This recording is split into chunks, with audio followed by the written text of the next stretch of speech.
call you? Mr. Frederick, Mr. Leon, what do they call you? Hey. Hey? Hey. Hey, what do you got, how do you refer to him? Frederick. Mr. Frederick? No, just Frederick. Just Frederick? Yeah, people started that, so they just call him Yeah, we Frederick. don't do Mr. We don't do Mr., just Frederick? Yeah. Okay. Just to give you, to follow up on what Chris said, you talk about networking and who you know. Frederick, or we used to call him Brother Leon, and I... We're in class here, Tom, come on. Brother Leon and I met 20 years ago after a hockey game in the East Coast Hockey League. I think it was in Louisiana, because we were probably in a bar. Yeah, we were at a bar. I'm not going to lie, we met in a bar, because that's where we went after the game. And 20 years later, we're still connected and still working together. So what Chris said is absolutely right.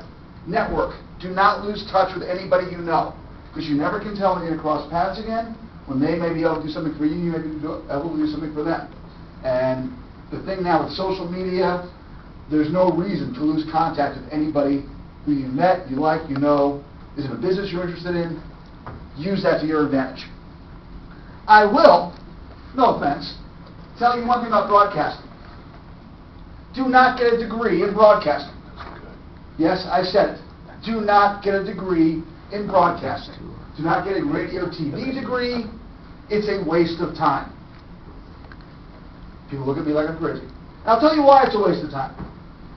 Because in order to be a good broadcaster, you've got to do it.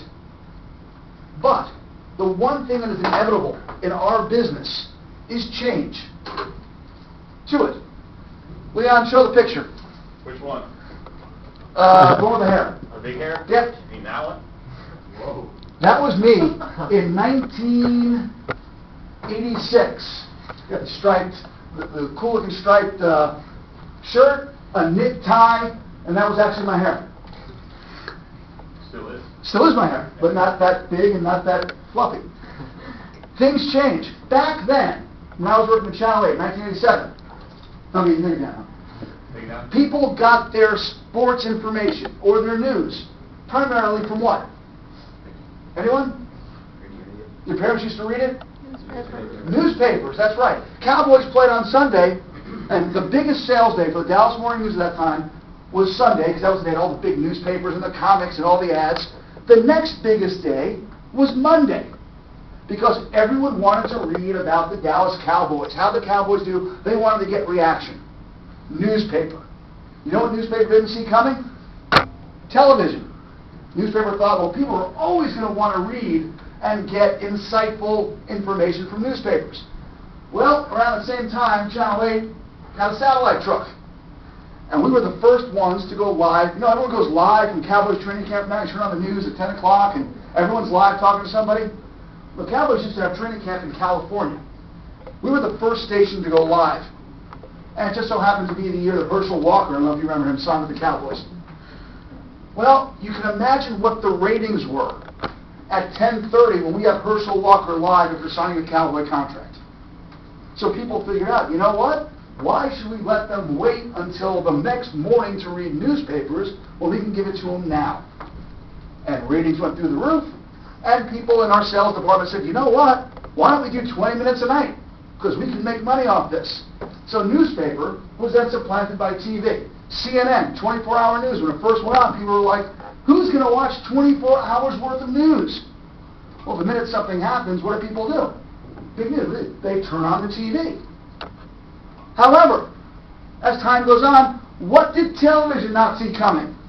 Internet. Thank you. What's your name? Maddie. Good answer, Maddie. People do not see the internet coming. If I want to watch, it used to be that if I wanted to see the Cowboys or see highlights of the game, I had to put on my 10 o'clock news. 10 o'clock news, Sunday night, sports special, Dale Hansen. I produced that for 10 years. People were going to turn on and watch all the Cowboy highlights and get the interviews. Well, now, do you guys wait until 10 o'clock to see anything? You pull up your iPhone, you pull up your computer. I want to see what happened in practice today. There it is. So why I'm saying don't get a degree in radio, TV, or broadcasting is because I don't know what the next thing is coming. I do know this, that when I was in school, every classroom had an encyclopedia.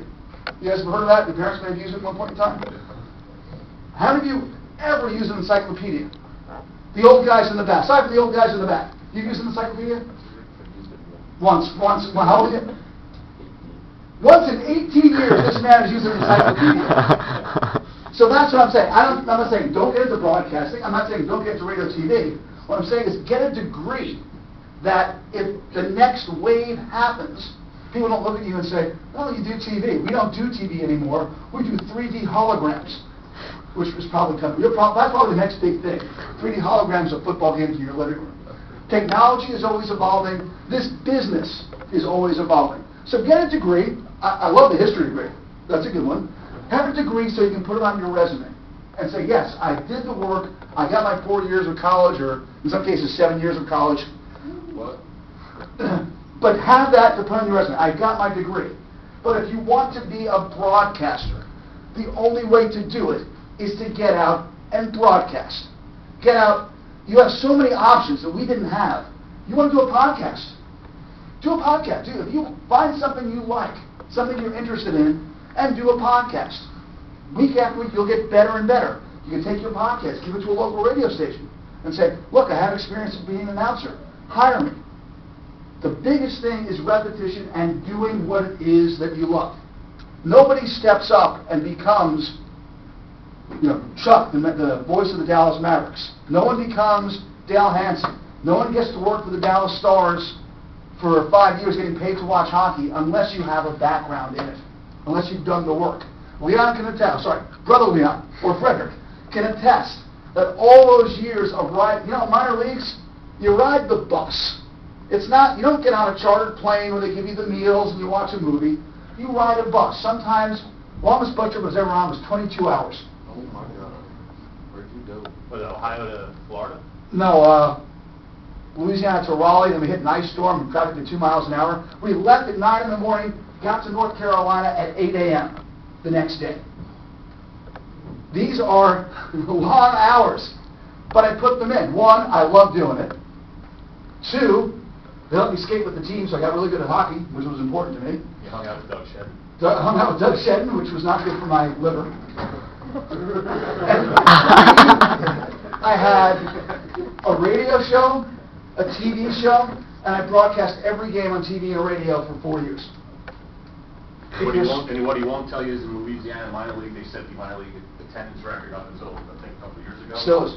Still is. The 11,000 at the Cajun Dome in Lafayette, Louisiana for minor league hockey. For every game. Every game.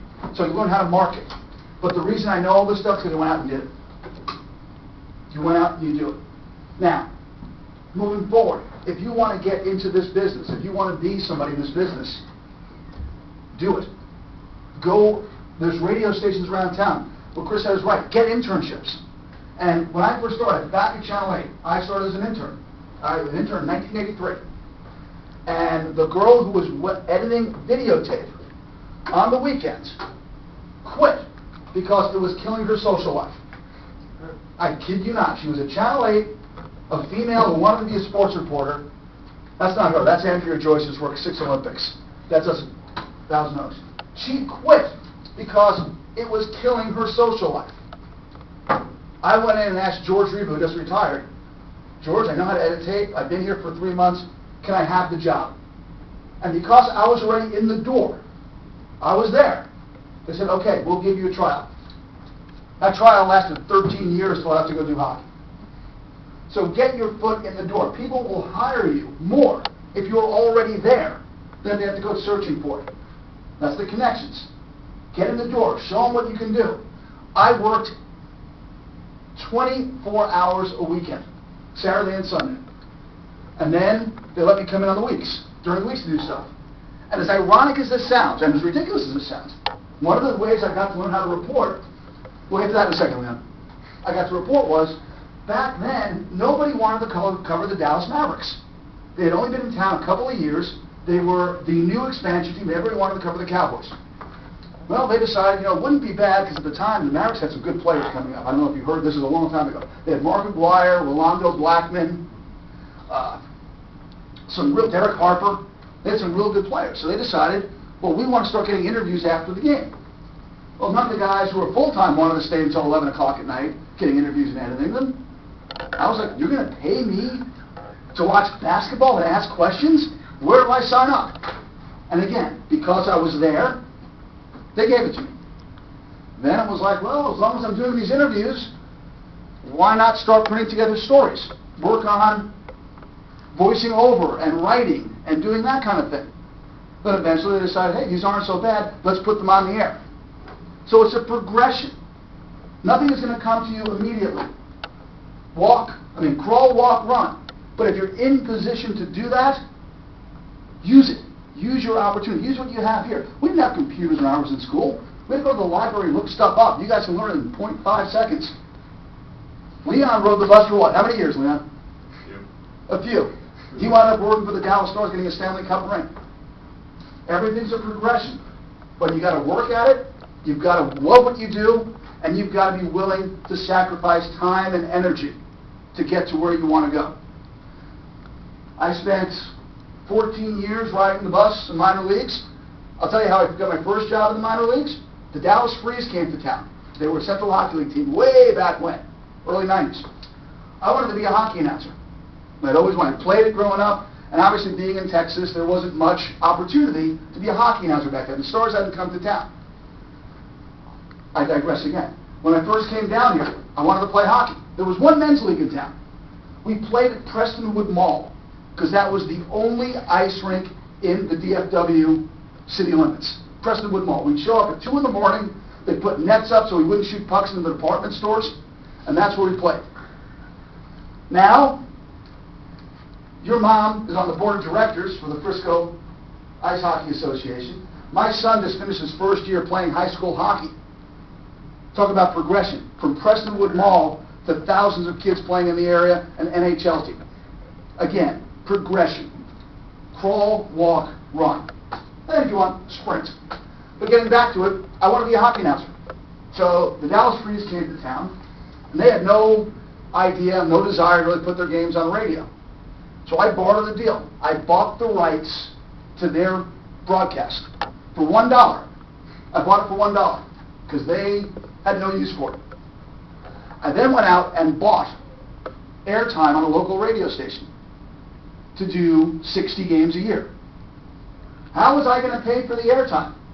Well, I took out my personal savings and wrote them a check for the entire season. Then I went out and sold advertising to cover the cost of radio, so I could have on my resume that I was a hockey play-by-play guy. Yes, we made a small profit that year, which really saved me. But again, crawl, walk, run. I saw what I wanted to do. I had the background in TV, and I went out and I did it.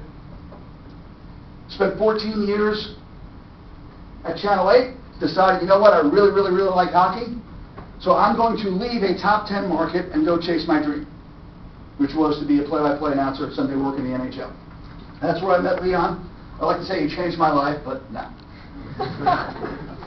What we'll do is the bell's going to ring in 10 seconds, Yeah. and we'll go to the other class, Okay. and then we'll continue from Am there. I losing momentum here?